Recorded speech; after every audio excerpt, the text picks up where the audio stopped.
Hello, and we are here to discuss, a topic which we have talked about multiple times in the past, and it never changes. So, as usual, Vikas, we live in a very volatile world, and Sure. it never changes to a stable world, and we have to still understand how investors can continue to allocate capital or remain invested. And we need to understand, like, this is a question that we keep getting from clients, that how are you seeing markets from here, what kind of sectoral areas or growth vectors that you think are promising from a long term viewpoint. And typically, while all the investors or equity capital is long term, but a quarter or 2 quarter of market not going here and there makes them very jittery. So we need to understand, and is on a fundamental or on an economic front, is everything okay? We touched the 52-week high, this year, November month, and while there's a good thing, but it means that last 13 months people were struggling with, they have not seen the peaks that they had seen. Right. So going forward, where should one focus on? Yeah, so we have to understand that nobody knows what is going to happen in the next few weeks, right? Or that is very difficult because there are so many factors driving the near-term kind of market movements, and that's just noise. Right. So rather than focusing on that, the focus should be on the fundamentals, right? Long-term.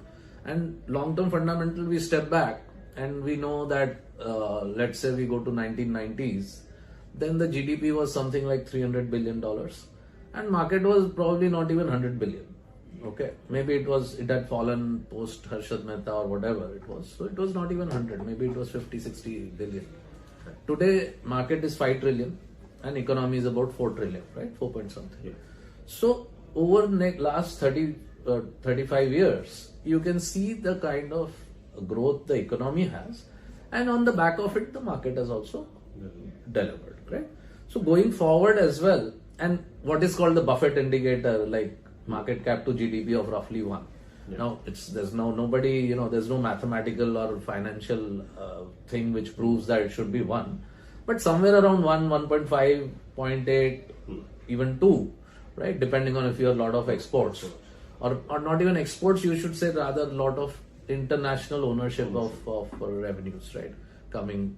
So then even that could be justified. So there is some ratio to the GDP. Okay. So let's focus on something which is very stable, right? Which is the GDP numbers. Right. So GDP comes out every quarter and every year, and you look at it and then you say what is, and nobody will dispute that GDP in 2030 will be much higher than today. What is the number, we can debate, but it's somewhere close to $6 to $7 trillion, right? Someone who believes conservatively, they'll say it will be around 6, maybe slightly less than 6. Yeah. Somebody will say 7 is a very high likelihood, and somebody might be even more optimistic, but somewhere in that range. So that's the given. When you go to 2035, there is a number between 8 to 10 trillion, right? The more optimistic will believe 10. Somebody will say no, even 8 is difficult or whatever. But it's still a much higher number than today, right?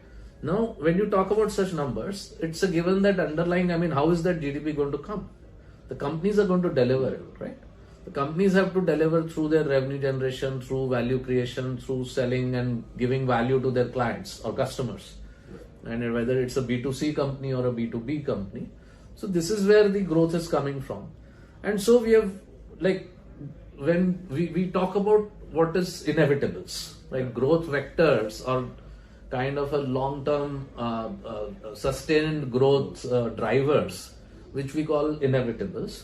So for example, you look at the GDP, there are 3 components, right? Services, which is 55%, manufacturing, which is 30%, and agriculture, which is 15%.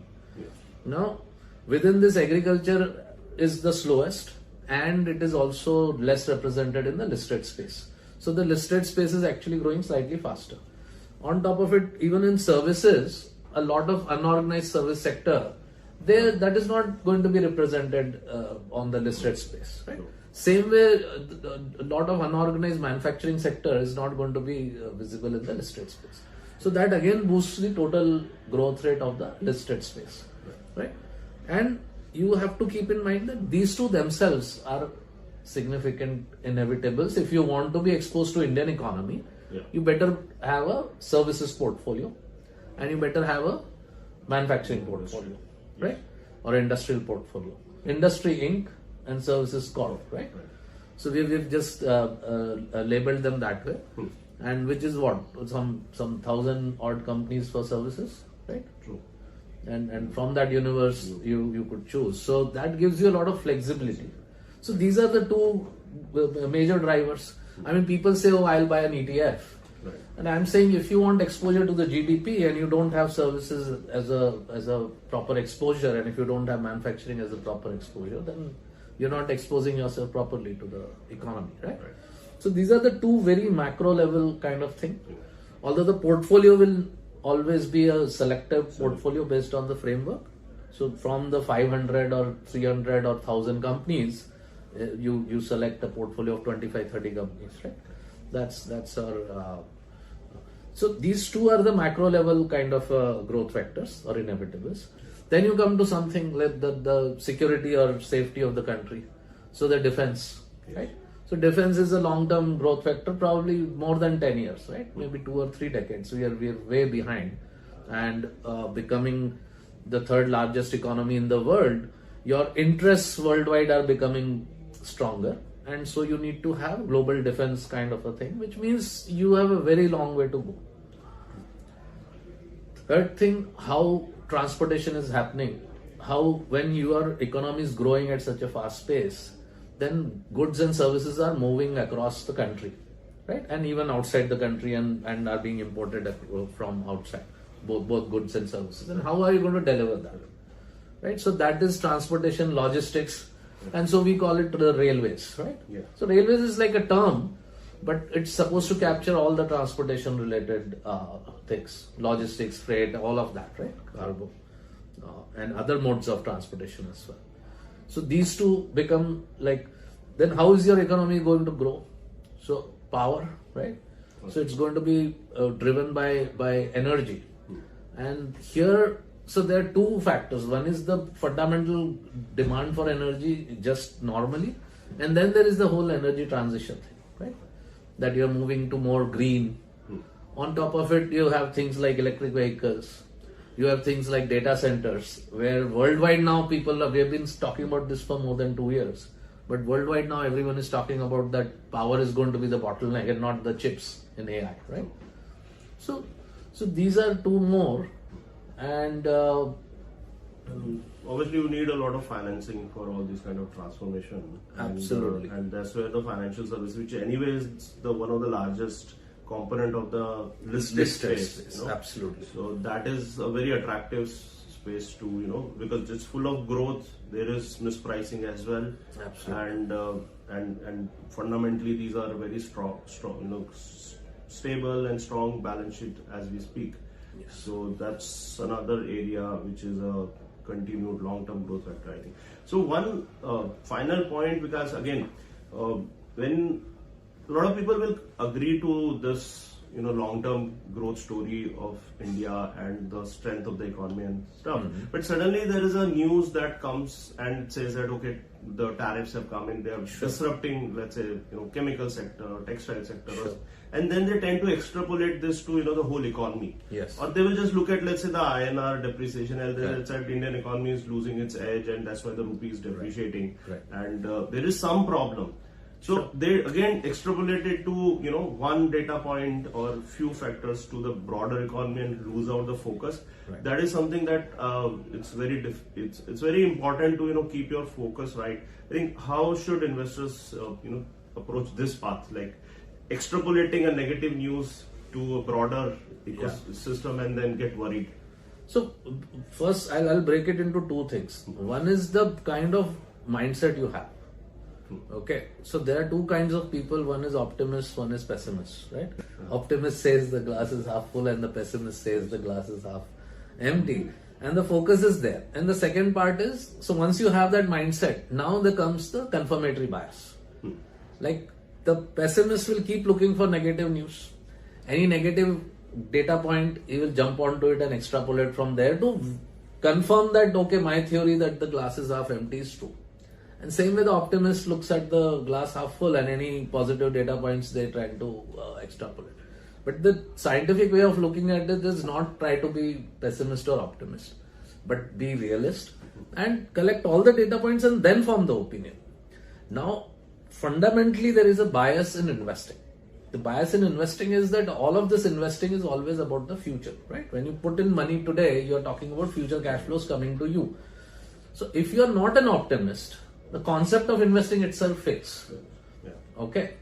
So you have to be that much positive to believe that the world economy is going to get better and the country's economy is going to get better and the companies you're looking for, and you focus on the companies which are going to get better, right?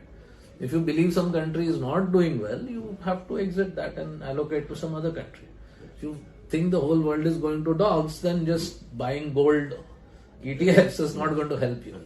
True. I think that's also the source of the arbitrage that equity investors or long-term equity investors have, because they understand they are optimist in terms of able to look at fundamentals from a long-term viewpoint. So they get that time advantage and an analytical advantage to generate that kind of alpha.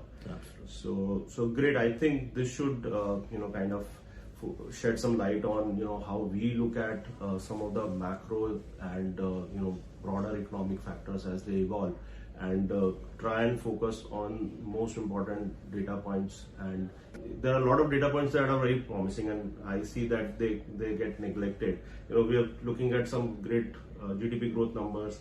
We're looking at some PMI numbers on services and manufacturing, which are at decadal highs. And if you compare them on the global economies, they are way ahead. Absolutely. In terms of how other developed markets or other emerging markets are doing. And so there are various amount of data that is, or data sets that are available, and then we have to look at a realistic and calibrated approach. And that's what we always focus on here at OmniScience Capital. No, I think it's a given that you have to be a slightly positive mindset if you're investing. I would say that is something to keep in mind. Great. Thank you so much for tuning in.